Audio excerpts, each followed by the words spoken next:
remember vividly during my secondary school days where I was taken to a private school to register uh, in my GSS 1 as at then. I realized as at that time I was literally the only Southern Kaduna person in my class.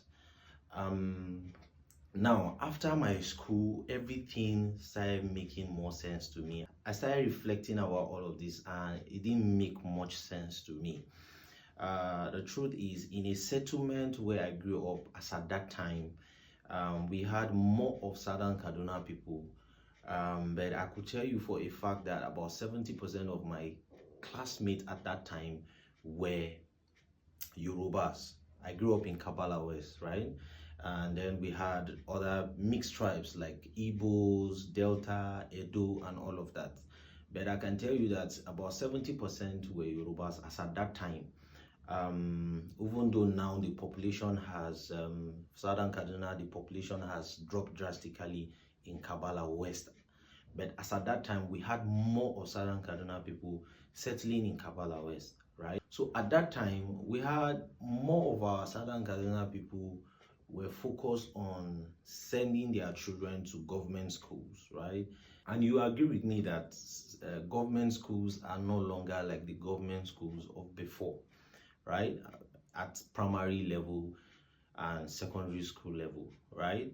So it was really bad seeing on how that our people were not ready to make sacrifices to send their children to good schools.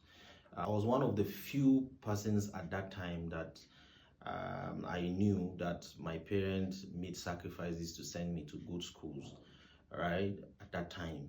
Now, what I'm saying is we as Southern Kaduna people, we need to do more, we need to do better. I posted a video some time ago saying on how that in Kaduna, if you check most of the big brands that are doing so well for themselves, you hardly will find a Southern Kaduna person there.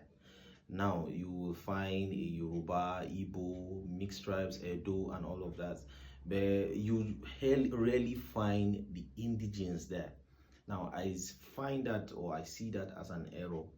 Now I'm just here to also encourage us as people from Southern Kaduna that we need to do better, we need to do more, we need to make more sacrifices for our lives, we need to take calculated risk,